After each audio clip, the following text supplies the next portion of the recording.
Okay, I think that's good. Let's put this here. Okay, that's good. Oh, not working. Okay. So the question, sister, that you asked was about dua. I think what's happened, and this is my personal opinion, that we have become so fixated on rulings, on different words, that we have lost the essence of our worship. Our worship is about getting the feeling. You know, we ask ourselves, how many times do I come to the masjid and pray? How many years I've been praying? Has there been a change in the feeling of prayer? It's very less. And so it's like the rulings, the fiqh, the wordings are to realign our actions and words and our position so that we can feel that feeling. So when people go for Hajj, for example, it's always about make this dua here, read that dua there. And people are so fixated on the book and they don't know what they're doing. So, what is the use of reading something that you may not understand when you've come all this way to Allah's house to ask Him what you came for? So, Allah subhanahu wa ta'ala, He's the creator of all the languages, He knows all the languages, and He understands. You know, there's in Medina, there is an exhibition right next door to the masjid, and they just closed it this year, subhanallah. A beautiful exhibition of the 99 names, and there was a very strong picture that showed the hadith that Allah subhanahu wa ta'ala in a dark night, under a dark mountain, under a dark rock, there's a dark black ant, and Allah subhanahu wa ta'ala hears, वो कहते हैं ना उर्दू में दिल की आहट, Allah hears the sound of its heart. So Allah subhanahu wa ta'ala hears everything. So why should we not utter our du'as in our languages? When it comes to prayers, when it comes to surahs, when it comes to the du'as in the prayer, then of course that requires memorization, that requires a correct pronunciation. But until then, outside of prayer, we should ask Allah subhanahu wa ta'ala in our own language. See, salah is not prayer. We tell kids, go pray. We're not going to pray. Let's go talk to Allah. This is a time that I have to talk to Allah subhanahu wa ta'ala. There's a seminar I did many, many years ago in Boston. It was called the Muslim Me Time. As mothers and fathers and parents and spouses and people who are so busy in life, the question is, when do I get time for myself? You know, there's no time for me. Think about it. The whole week are busy. Friday comes, the kids are home. It's another whole hectic weekend, and then back to school on Monday and back to work. And the Muslim Me Time, we believe in Islam that there's time for yourself. And that time is actually when you're praying, when you are in solitude and you could remember Allah subhanahu wa ta'ala, or you could just reflect on yourself and your life. This is your time. So prayer is a time, not go pray. Let's go and talk to Allah subhanahu wa ta'ala. Let us create that bond with Allah subhanahu wa ta'ala. And when you make dua, it is the best time to ask Allah subhanahu wa ta'ala. So for the last 2 days, what we've been doing here at this masjid, well, we started last week. We're talking about adjusting our life to correspond with the way of Rasulullah sallallahu alaihi wasallam. We're all doing things, and there's this mentality within us that everyone should know how to come to the masjid and pray and do everything. If these things are not taught, reinforced, practiced collectively, it doesn't happen. Right? So the reminder is necessary. So we talked about last night, we all walk into this masjid with an empty bottle. Picture you have an empty bottle. Now you are coming here to fill it up, correct? Just say that your car broke down, no gas, 2 miles away. You took the can and you went to the gas station. Now you get to the gas station and you turn on the gas, you pull the lever, but you've turned the container upside down. Are you getting any gas inside? No. You're causing harm, right? So the metaphor we used even this morning was you come into this masjid. The thing you have to do before prayer is align your bottle straight. And now when you start salah, Allah subhanahu wa ta'ala is sending things down. There's stuff coming from Allah subhanahu wa ta'ala, mercy, rahmah, barakah. It goes from the imam to the person behind the imam, to the right, to the left, and it keeps on trickling. It keeps on channeling. Now at that time, your bottle is getting full. Now that you filled your bottle up, you want to make sure you cap it, because if not, it'll spill, right? So in these 3 steps, when we come to the masjid with the etiquettes and we sit as close as possible without harming anyone, without hurting anyone, before the salah begins, instead of looking at the clock as, this is our desi mentality. Everyone's constantly looking at the clock, and as soon as it clicks, where's the imam? No, no. This is a time of dua. The Prophet Muhammad sallallahu alaihi wasallam told us that dua is accepted between the adhan and the iqamah. So after you prayed your sunnah, making dua. What are you doing while you're making dua? You are aligning your bottle straight, right? Now in salah, the bottle's filling up, right? Everyone's with me? Yeah. Now the bottle's filled up, but you have to walk back home with it, and it may spill. So what do we need to do? We need to cap it off and seal it. What is that? After salah is done, we make our istighfar, we make our dhikr, we make our dua, we just sealed it off. And now we take it home with us.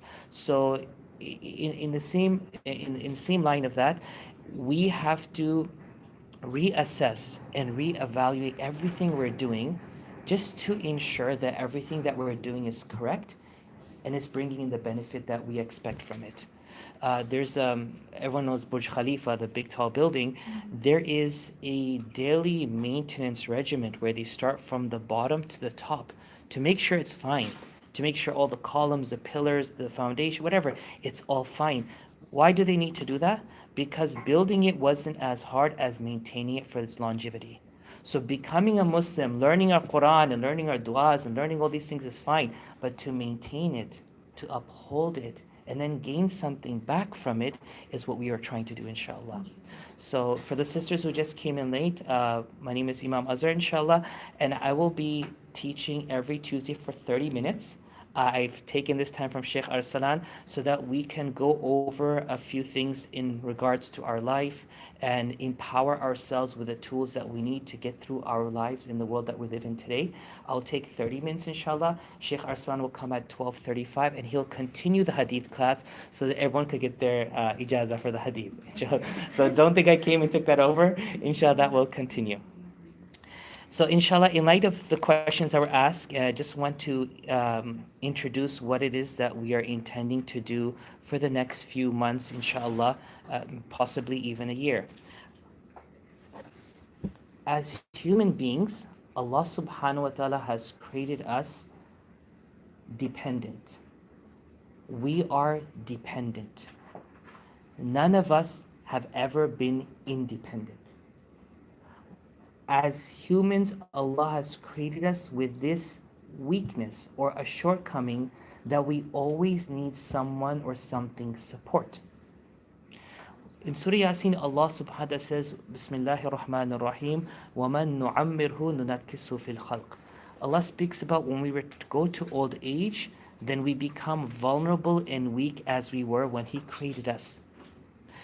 Now, the child that's born the child that grows in the womb of the mother is dependent on the mother, right? The umbilical cord. Now, once it gets out, it is now dependent on the mother's milk. And from there, the mother's tutelage and education, and then the father, and then the siblings. And this child that did not know how to walk, how to talk, how to ask for anything, now reaches an age where they start feeling or assuming that they know everything, right? This is all human beings. Well, I understand. I could do this. I'm smart. My GPA is high. I got a double degree from this university, which is fine. Go ahead. But then as the cycle goes around from total reliance and dependence to perceived independence, Allah brings us back to dependence. Why? To remind us, you are always dependent on me. Human beings acknowledge that we need someone, we need something. So it is out of our curiosity or it is out of our sense of understanding that we rely on other creations. So the child will rely on the mother, then the child will rely on a friend, and then from a friend to someone else. What happens, brothers and sisters, is the reality is all human beings have their pros and cons. Allah subhanahu wa ta'ala has given every human being great qualities. But if those qualities are not worked upon, sometimes the worst of a human being comes out. So ultimately what happens is we start getting burnt. A fellow brother or sister of my blood has burnt me, took my money. Or my mom or dad didn't talk to me. My spouse did this to me. My child who I raised and I sacrificed everything left me. So what happens is that you may not acknowledge it, but you are dependent on that relationship as a safety network. And those safety networks continue to cut off. And what happens, we become more frustrated and we become more vulnerable. That what's happened. All that I've done and all that I did for the people is all breaking up. So what happens at that time, a person comes to a state of uh, desperation and of depression. A person, you could see the signs the person is now confused, perplexed, and doesn't know what to do. Frustration and and this type of stress comes on every creation of Allah subhanahu wa ta'ala. For example, you have a plant that you have put into your garden and you've grown it, and it's used to a certain cycle. Now you dig up the plant and you move it somewhere else. You will first see signs of stress on that plant. It will take a lot of time for it to reacclimate with where it is now. It takes time. The question is, the process can be strenuous, but it ultimately finds its spot again. What did the plant rely on? It relied on all the sources, but it relied on the process also. Because it understands, as all the creations of Allah subhanahu wa ta'ala understand, that the ultimate decision of my continuous existence or not is in the hand of Allah subhanahu wa ta'ala. So I will do what's in my capacity to adjust, all while relying on Allah subhanahu wa ta'ala for Him to do what's in store for me. In short, as human beings today, I think it's important for us to reassess and reevaluate our lives, our connections, our position, and our abilities as to what we can do. Our abilities is the last topic. We can only capitalize on our abilities if we understand first our source, our roots. You see, the fruit comes off of the stem, which comes from the branch, which comes from the trunk, which came from the roots, which sprouted from a seed. Seed. The seed of all human beings, Allah subhanahu wa ta'ala. Our connection is with Allah subhanahu wa ta'ala, and whatever we will become, it is only because of Allah subhanahu wa ta'ala. So our dependence, reliance is always on who? Allah subhanahu wa ta'ala. So in light of this, inshallah, we're going to start a journey with a book called The Ideal Muslima, which is translated from Arabic, known as Shakhsiyatul Mar'atul Muslima. A very beautiful book, and capitalize on the resources that Allah subhanahu wa ta'ala has at our disposal so that we can live fulfilling lives. Islam isn't the religion, because we say Islam, religion, it's like Allah subhanahu wa ta'ala has bounded us and enforced on us all these rules and things, and we just have to do it. No, Allah subhanahu wa ta'ala, whatever He has put on us and prescribed to us, it's only for our well-being. He has not strained us with anything that would push us away from our mental, physical. Very beautiful. It's balanced. But unfortunately, because of the miscommunication or the lack of propagation or the misconstrued version through culture, today people see the religion and they have 1,001 questions about it. Why is Islam like this? Why did Islam say this? So inshallah, our journey is we're going to reevaluate. We're going to go back to the foundation of our life and we're going to build up again just to make sure everything's in spot. This class isn't to put anyone down, isn't to judge anyone, it is not to look at anyone else. It is rather self-rectification and self-evaluation for myself and for all of us, inshallah. The beauty of Islam is that we will see goodness in our lives, inshallah, as we today are seeking the goodness through lives of others. In our world today, it's so sad because with social media and everything else, we see everyone's life and we say, why isn't that in my life? You know, they got that car, they got that house, they got that vacation. How come it's not me? But that's a they, and they, but you are one. How can you assume that all these things could happen with you at the same time? So what's happening is we become distracted. And in order for us to refocus, inshallah, we're going to take this journey. So this journey, inshallah, will cover 10 very distinct and unique topics. The first is the seed, the Muslim woman and her Lord. Number 2 is the Muslim woman and herself. Number 3 is the Muslim woman and her parents.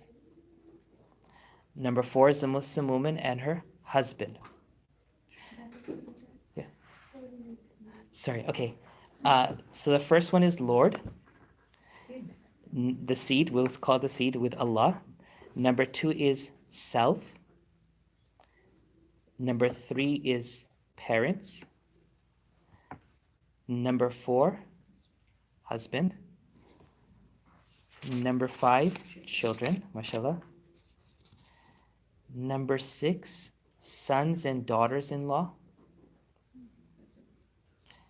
Number 7, relatives. Number 8, neighbors. Number 9, sisters and friends. Number 10, community and society. I want you all to understand this structure briefly. If you look at this structure, a lot of focus is on community and society, friend circle, people around us. But if we see signs of deterioration on 7, 6, 5, 4, 3, 2, 1, which is relatives, in-laws like daughter and son-in-law, children, husband, parents, self, and Allah, then it doesn't matter how beautiful the structure looks outward. There's problems, imminent problems. So the author who wrote this book, which was translated maybe 20, 30 years ago, has put together a structure that can help us understand who we are from the ground up, inshallah. Make sense? Now in this he writes, Bismillah ar-Rahman ar-Rahim, we'll just do it for 10 minutes, inshallah. One of the most prominent distinguishing features of the Muslim woman is her deep faith in Allah subhanahu wa ta'ala. Allah subhanahu wa ta'ala and our reliance and dependence on Him is the most distinct feature for a sister, for a Muslim sister. Why so? Because the Quran has shown us examples of what was accomplished through the reliance and dependence of Muslim sisters in the past with Allah subhanahu wa ta'ala. Could someone give me 2 names? Hmm? Pharaoh's wife. Asiya, yes. MashaAllah, very good. And? Bibi Maryam. Maryam alayhi salam, yes. And? Hajra, Aisha radiallahu anha. And Bibi Khadija also. Khadija radiallahu anha. And the Quran talks about Asiya and Maryam alayhi salam, and it also talks about Hajra, what she did, right? Now, our lives is never going to be what we want it to be. We have wishes, we have dreams, we have hopes and aspirations, but as Ali radiallahu anhu said, I recognize Allah as He always broke my schedule. I wanted to do this and He did that. So I recognize that there's Allah and Allah wants something for me and it's not what I want for myself. See, what happens is if there is distress from the seed, that this plant that wants to sprout wants to detach from the seed, is there going to be any growth? No. Is there going to be any strength in it? So what happens is that if we don't understand the importance of the seed, which is Allah subhanahu wa ta'ala in this example, is that our lives will be a tug of war. Allah, I want it like this. Allah saying, I want it like this for you. And no, we're going to fight. And in this fight, who wins? Allah wins. But what happens is that we will not be able to see the beauty of what Allah subhanahu wa ta'ala is doing. The mystery behind the beauty of what Allah is doing should be enough for us to say, you know what, Allah, let me take this. Let me try this. Let me see what's on the other side. So long I got my eggs in the right basket, I'm doing what needs to be done, let me try it. So the example that he gives here is a story of Hajar alayhi salam and how marvelous her faith was in Allah subhanahu wa ta'ala. Put aside the fiqh of traveling alone or women living alone. Ibrahim alayhi salam picks her up and her son. Let's go. Why didn't you tell me about vacation beforehand? I need to go buy the clothes and pack up the suitcase. Go. Pick up and let's go. Where are we going? How long is it going to take? What is the temperature and the weather there? Do I need sunscreen or umbrella? What do I need? No, come on. And he took her to a barren valley. بِوَادٍ غَيْرِ ذِي زَرْعٍ عِنْدَ بَيْتِكَ الْمُحَرَّمِ. The foundation stones of the Kaaba, the reminiscence of it, from after the time of Nuh alayhi salam's flood, which washed it away, by that barren valley, abandoned, nothing there, dropping her off. At that time, she asked Ibrahim alayhi salam calmly, with no trace of panic. Now, I don't understand this. I don't understand it. But I'm just going to ask you, has Allah commanded you to do this? He just nodded. I think Sheikh Hassan spoke about this last week. He just nodded. So what did she say then? He is not going to abandon us. Remember, if we are clinging on, as I told you in the beginning, as humans, we are dependent and relying on something. We need to. That's how Allah created us. And there's nothing wrong to depend on a spouse or a child or this. This is fine. But our entire dependence and reliance cannot be put into one basket, right? Our roots is on Allah subhanahu wa ta'ala and then others. So we know what the story, what occurred at that time, that through her difficulties, Allah subhanahu wa ta'ala opened up miracles for eternity. Yes or no? Yes. And we remember her name till today. When we're going for Safa Marwa to Sa'i, we're going to do Sa'i in Safa Marwa, we tell the sisters and brothers, we're going to go and reenact and emulate what Hajra alayhi salam did, running back and forth frantically. She said, I will do what's in my capacity, Allah will do what's in his capacity. But I need to do what I need to do, and I can only do that so long I have trust in him. If I don't have that trust in Allah subhanahu wa ta'ala, I'm not even going to stand up and pray. I'll just keep on blaming Allah, that's your fault. You did this to me. No, I'm going to try. Ask your children, do you know who Steve Jobs is? I'm sure the younger kids who might have iPhone didn't even know who Steve Jobs is. The guy created a whole new world for this world, and no one knows his name. But Ibrahim alayhi salam, Ismail alayhi salam, Hajar alayhi salam, we remember them through our prayers and du'as and emulation of their practices. Why? Because when a person, a point to take, when a person does something with reliance on Allah, Allah opens up doors for generations to come. But when a person disabandons, when a person abandons what Allah subhanahu wa ta'ala has given them, then Allah subhanahu wa ta'ala closes that door for generations and for eternity. For example, Musa alayhi salam's time, they got food from heaven, yes? But they were ungrateful. Allah closed it. Did food ever come down from heaven in that manner? No. Only that one time when Isa alayhi salam asked for the khiwan, for the tablecloth, Allah subhanahu wa ta'ala said, I will send it down, but فَمَنْ يَكْفُرْ بَعْدُ مِنْكُمْ, whoever rejects this, I will punish him in a way I've never punished anyone. Because it's not the sunnah of Allah to give again what he gave before. When people were ungrateful, he took it. It was gone. The powers that Qawmi Ad and Thamud and other nations had, these were blessings from Allah subhanahu wa ta'ala. Their ungratefulness took away from them and for eternity. But if we do something with gratefulness, it will only expand. I'll finish with one more thing because I know Shaykh Raslan will teach now. The deep faith and awareness that Allah subhanahu wa ta'ala is my plug-in. I'm going to plug myself into Allah subhanahu wa ta'ala. I'm going to keep that connection. That plug is so important that in our conscience, it reminds us that Allah subhanahu wa ta'ala knows what's open, what is concealed, what is apparent, and what is hidden. There's a story narrated by Abdullah bin Zayd ibn Aslam, who narrates from his father, who narrated from his grandfather, who says, and I'll read the story to you. When I was accompanying Umar ibn Khattab radiallahu ta'ala on his patrol of Medina at night, he felt tired. Umar radiallahu ta'ala, and these were the people who served Allah subhanahu wa ta'ala.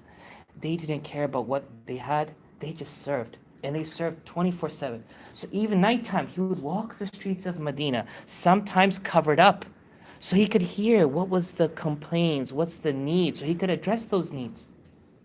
It says that he leaned up against the wall. It was the middle of the night, and we heard a woman say to her daughter, "Oh, my daughter, get up and mix that milk with some water." The girl said, "Oh, mother, did you not hear the decree of Amirul Mu'mineen today?" The mother said, "What was that?" The girl said, "He ordered someone to announce in a loud voice that milk should not be mixed with water." The mother said, "Get up and mix the milk with water. You are in a place where Umar cannot see you." The girl told her mother, I cannot obey him in public and disobey him in private." Omar heard this and told me, "O Aslam, go to that place and see who that girl is and whom she was speaking with and whether she has a husband." So I went to that place. I saw that she was unmarried. The other woman was her mother, and neither of them had a husband. I came to Omar and told him what I had found out. He called his sons together and said to them, "Do any of you need a wife so I can arrange the marriage for you?" Abdullah had a wife. Abdurrahman had a wife. Asim radiallahu, Asim did not have a wife, so Umar radiallahu anh proposed to have her married to his son Asim, and she gave birth to Umar ibn Abdul Aziz. I want to stop here, and I wanted to say 3 things. When we are rooted in our conscious, in our understanding, in our reliance with Allah subhanahu wa ta'ala, everything that grows from there is only good. But when we are disconnected, distress will continue to multiply and we won't know what's going on. Remember one thing, Allah subhanahu wa ta'ala decided to create you and make you and give you and bless you before you knew about it. We were nothing. So ask yourself, will that same Allah destroy me, harm me, disgrace me, torture me? No, He won't. He won't. Because Allah subhanahu wa ta'ala is written on His throne that my mercy surpasses my anger. Allah subhanahu wa ta'ala is the Lord of mercy. It is due time we contemplate that how effective it would be if I reconnect with Allah subhanahu wa ta'ala. I will leave you with these thoughts, inshallah. We will continue next week. We have a more important class. Sheikh Al-Sadat is sitting, and may Allah subhanahu wa ta'ala bless him for all that he's doing in this community, mashallah. We will continue with this. This is our journey of number 1. What was number 1? The seed with Allah subhanahu wa ta'ala. So we'll continue this slowly but surely. I would like you to, inshallah, compile your thoughts and questions for next week, and we can discuss real issues, inshallah. I want to connect with Allah subhanahu wa ta'ala, but I feel reluctant to do so. I want to connect to Allah subhanahu wa ta'ala, but whenever I sit down, I feel this type of weight on me that it doesn't allow me to. Let's talk about these things, because inshallah, as a community, our goal is to move together, inshallah, right? Because we all are human beings. We all are people of family. We come from families. We have families. And we have the same aspirations and goals that we want our children to be, mashallah, good Muslims and successful and good representatives of Islam. This cannot be done alone. This has to be done together, inshallah. Jazakumullah khairan to all of you for your time, inshallah. I have a suggestion. I was just wondering if we can start at 11 or something. So my schedule right now, I'm still molding it. There's a lot of moving parts to it. But if I feel that could be done and you all don't mind about having the class at that time, I will propose it, and inshallah we'll go from there. I had just shared on Facebook this morning, and a few sisters said that we're at work and we cannot do it, so that's why we're live streaming it here on the Masjid Facebook. Masjid YouTube. So IACC YouTube has live stream, and we're doing that right now for this class. So inshallah, let's give it a 2-3 weeks, and let's see how you all feel. And if it's not overwhelming, because I know everyone has a schedule too, we might start maybe 15 minutes before to give more time, inshallah. Jazakallah khairan. Take care, everyone, inshallah. Thank you. Assalamu alaikum.